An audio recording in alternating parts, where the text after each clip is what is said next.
Greetings and welcome to the Entrepreneurs Guild. My name is Thom Stimpel. I'm your host, joined today by my co-host, Tom Fleury. How you doing, Tom? Glad to be here. Great to have you here, as always. So in the spotlight today is our guest, Steve Porcaro. Steve says his mission is to help you quickly achieve your goals, improve team results, and create high-performing organizations by providing game-changing sales, marketing, and business development strategies. We live in a world where it is harder and harder to be heard. He founded Sales Plus MVP Coaching and Training to provide the education, tools, and tactics to cut through the noise. His goal is to empower by not only giving you tools and techniques to improve, but also providing continued support to businesses, teams, and individuals who are dedicated to help organizations level up. So, Steve, welcome to the program. It's great to have you. Thank you, Tom and Tom. Great to be here. Yeah, good to see you again. So we like to start this program by asking the same question, and that is, when were you very first smitten by the entrepreneurial bug? Yeah, it's an excellent question. And it's funny, I think back, I had an Uncle Bob. I think a lot of us have an Uncle Bob who was always working on ideas and schemes. And it was my father's brother, and he was doing a lot of things. And I was young, 10, 12, and I would see him do certain things. And I said, wow, he's really got things going. When you're looking at it from a young perspective, we don't know what we don't know. And my mother had a brother who ran a remodeling shop or remodeling business, and again, very entrepreneurial. And he would go to people's homes who had problems, and he would leave and they would be happy. And it was funny. He would go in there and he had a great attitude, a great personality, very warm and open. But I looked at my two uncles, and what were they doing? They were solving problems, they were helping people, and they got to be themselves. You know, they were funny and they were dynamic. And again, they were my funkles, so to speak. Yeah. And so I got it young. And then, if you remember way back, the blizzard of 78, a friend of mine, one of the guys I grew up with, had a paper route. And he went to all his customers, and we shoveled snow for 3 or 4 days. And as much as I enjoyed the snow, I also had a boatload of money for a young person. And then it really came to a head. I joined the service to see the world. I ended up in Connecticut. And if you remember Hurricane Gloria, 1986, I was working in the hospital. I worked in the operating room, and a lot of the physicians I worked with had a lot of debris in their yard. And I remember going to my dad and borrowing $200 for a chainsaw from Sears. And a friend of mine from Texas had a nice little pickup truck, and we went into business. And that was my first official business. It was called General Services Unlimited. And I was using my military friends, and we would go out and do light landscaping and handyman work. And 1986 is when it started taking off for me. That's great. Great story. Great story, yeah. I had two uncles who were very entrepreneurial also, but only one of them was fun. The other one was kind of a pain in the butt. Well, they were fun in their own way. And, you know, the thing is, I took best practices. I remember calling my Uncle Barry with the remodeling shop. And again, before internet, I said, I need a clipboard, I need business cards, and he sent me a catalog where he got all his supplies. And I still have one of my original cards, one of my proposal quote forms, you know, and it was a great reminder of how things started. Yeah, that's great. Steve, what's interesting is you started with the landscaping and the general, cleanup business. How did you get toward and move toward where you are today, which is the, sales and marketing development and that sort of thing? Yeah, it's an interesting question. So again, solving problems, helping people. I worked in the operating room in the Navy. And when I left the service, I got recruited to a sales job, right? As a small business owner, I was out there selling my services. And I met a gentleman who was in Vietnam. He was a combat medic. And his name was Steve, very interestingly. And he said, I met with him probably half a dozen times. I didn't have any professional sales experience, but he said, I like what you're bringing to the table. You have technical background in the operating room. I would like you to represent our company or the organization. And we sell orthopedic implants. I was in the medical device world for 20 years. He goes, I would like you to go there and provide, we were sales consultants, and we would go in there and provide technical support. And he said, I can teach you about sales. He said, but I need people who have the right mix, the right background. And the nice thing is this particular job, we ran our territories like it was our business, right? So I was an entrepreneurial sales professional. Yeah. And, it was a great learning curve being able to take everything I used previously and then bringing it to the next level. I called on orthopedic surgeons. I called on all the local hospitals. I still have friends that, especially when I got hurt recently, walking in and talking to some of these guys. But again, when you're an entrepreneurial minded professional, guess who I was working with, right? Most of these physicians were running their own practice. They were very entrepreneurial minded as well. Right. So there was a lot of synergy going in there. And it's one of those secret clubs, you look and wink and it's like, yep, we're all doing our own thing, right? We're using our skills and our experience, and I like to call it our working wisdom to be successful. Yeah, that's very true. That's well stated. Yeah, because one of the things we've heard a couple times on this program is some entrepreneurs, at least in the beginning, had trouble with sales, but when they found out that they were really problem solvers or communicators, depending on what the skill set was that each individual had, sales was never then a problem. It was just a way of helping someone out. And it sounds to me, based on what you just said, you could open doors fairly easily, and you were welcomed in as a problem solver. You weren't trying to, push goods and services down people's throats, which unfortunately a lot of people do, and they struggle with that.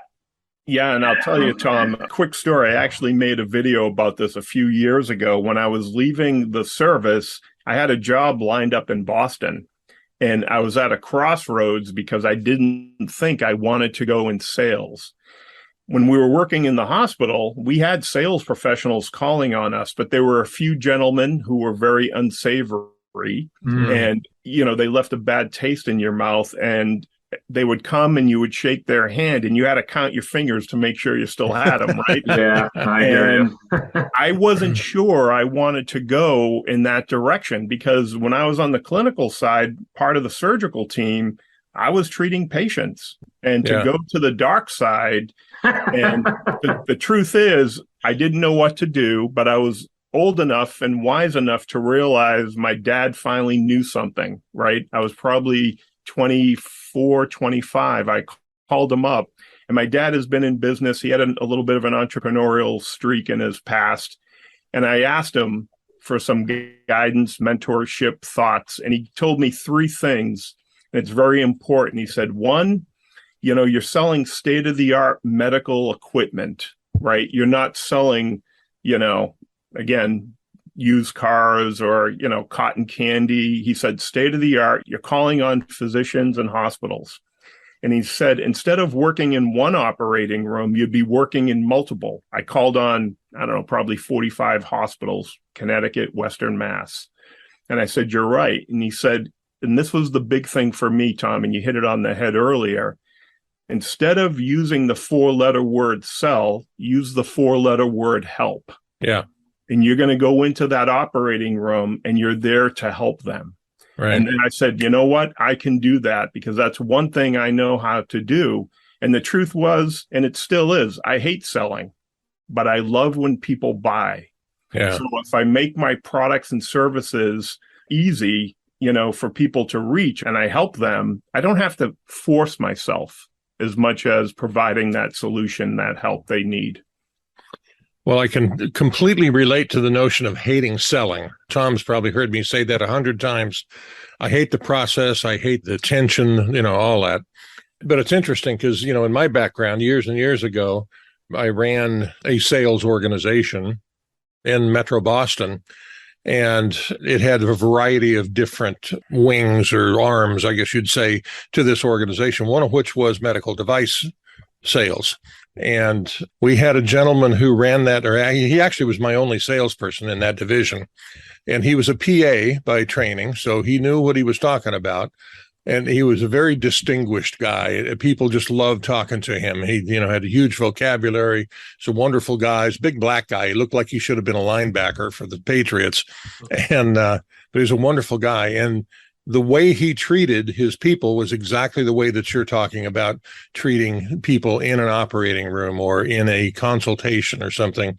And I don't think he ever sold anything in his life, but he closed a lot of business, Yeah, and it's funny, Thom, and you mentioned that. And over the years, what I realized is a lot of people don't enjoy selling. And one of the things years ago when I started my business, my coaching and training business, there were a lot of people who were good at what they did, right, but didn't enjoy selling it. And my wife is a perfect example. She's an amazing artist and illustrator, and she was so good, but no one wanted to go out and sell, right? We want to, you're familiar with the E-Myth, and that concept is alive and well, where people right. are technicians in their business.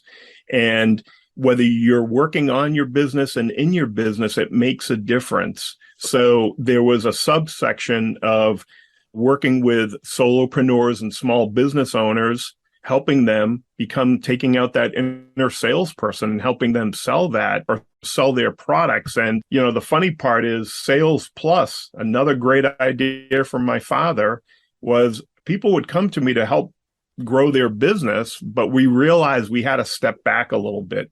It wasn't really just the sales process. It was almost everything that came before that. Absolutely. So it's funny how we focus on one thing, and then at the end of the day, we come around full circle. Steve, as you're speaking, my vision is you got this business started, and it was just a nice, slow rise from start to where it is today. So my question is, was there any bumps in the road or a struggle that you faced that you probably didn't see coming along the way? Yeah, it's interesting. So back in 2004, maybe the end of 2003, I'd spent close to 20 years out in the field, coming up on 19 years. And my work-life balance being out in the field, because we used to get called into the hospital, right? Provide technical support. Oh, yeah. And I love that part. But when you have a young family, it was very hard. And so I did my time on the front line, so to speak, as a road warrior. And I said, what can I do with my business, my skill? And I've been educating people, whether it was in medical device or in all types. I've been training. I did my first training class on suturing in the Navy using pig's feet back, 38 years ago. And you talk about that. So in a sense, I've been training for a long time. One of the things we did in the operating room, we were consultants. We couldn't touch the equipment. We're not allowed to. So we had pointers. And basically, I coached the surgical team, the nurses, the PAs, to have successful outcomes to help the surgeon. So my executive coaching started back in 1988 and before. Sure. But I didn't realize it, right? Coaching was a new profession. When I said, what can I do? How do I take my skills?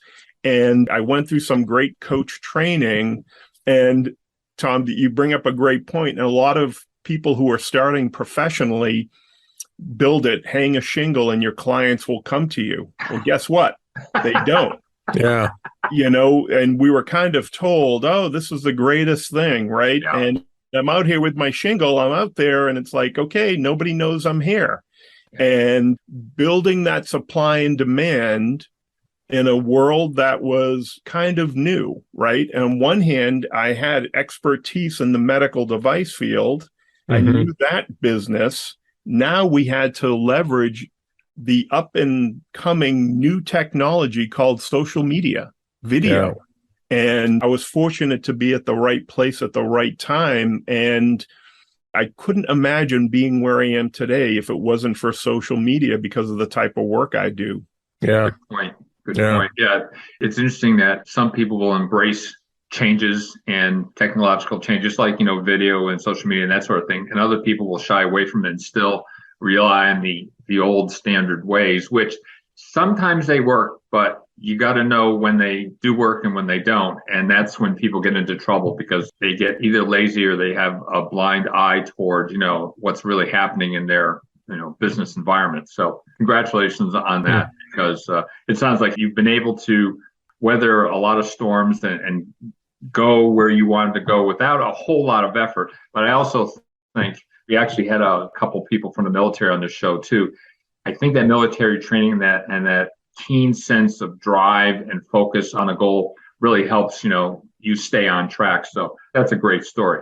Yeah. And also, I'm going back a bit, but when you said the 4-letter word sell and you replaced it with help, I think that's brilliant. I haven't heard that one in a real long time from anyone. So that's another gem that you shared with us today. That's great. Well, yeah, thank you, Thom. It's interesting. I remind people not only we were using medical technology on the cutting edge, right, for fracture management, for soft tissue, but I think about the technology we used as sales professionals, right? I remember when I had a beeper that just beeped. Yeah. And Yeah. I remember those.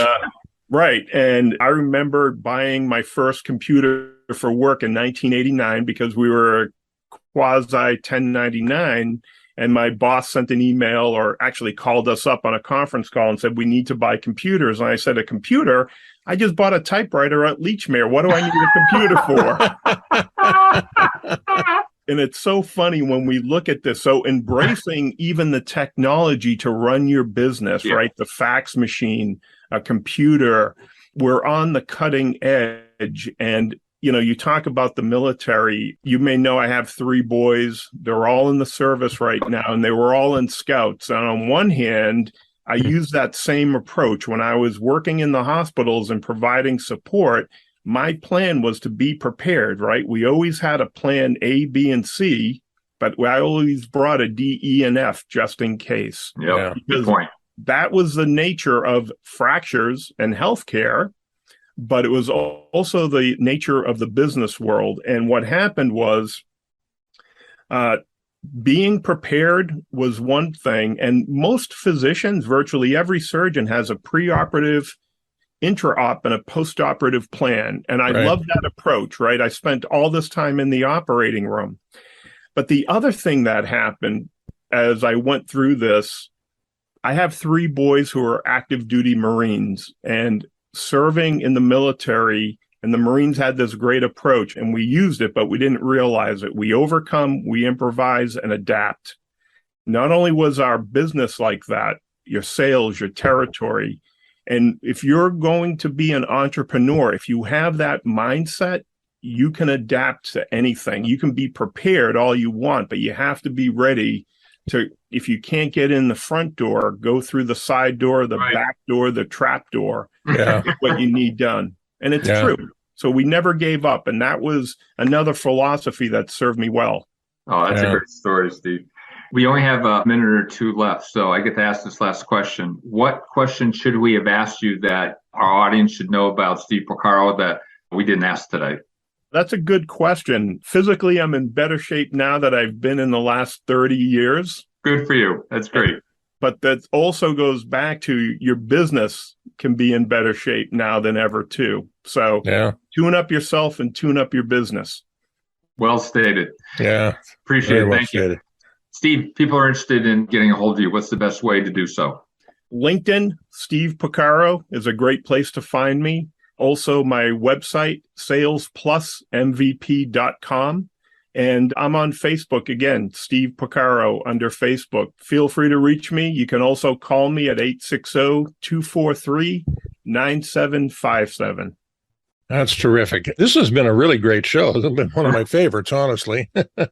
So thank you very much for being on the program today. This has been really interesting and filled with all kinds of gems in terms of recommendations and ideas and thinking, So we appreciate it.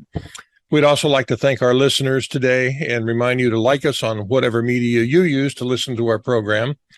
We also invite you to go to our website, which is www.flawlesslaunch.com. There you can click on the podcast button and you can see about 80 other programs very similar to this one, where we have interviewed a successful entrepreneur to get their tips and ideas about how to improve their business, and also to hear about some of the things that they had to overcome to get to the point to where they're successful today. So it's very useful for any entrepreneur, whether you're an aspiring entrepreneur or someone who's very seasoned. You can also join the Entrepreneurs Guild, which is a Facebook community comprised of entrepreneurs who like to ask questions, get answers, share their expertise. Thom and I use that platform to keep people up to speed on guests on this program, and also to announce trainings and regional events and so on and so forth that we'll be having in the future. So thanks again for listening. And remember, if you want your business to thrive, so do we.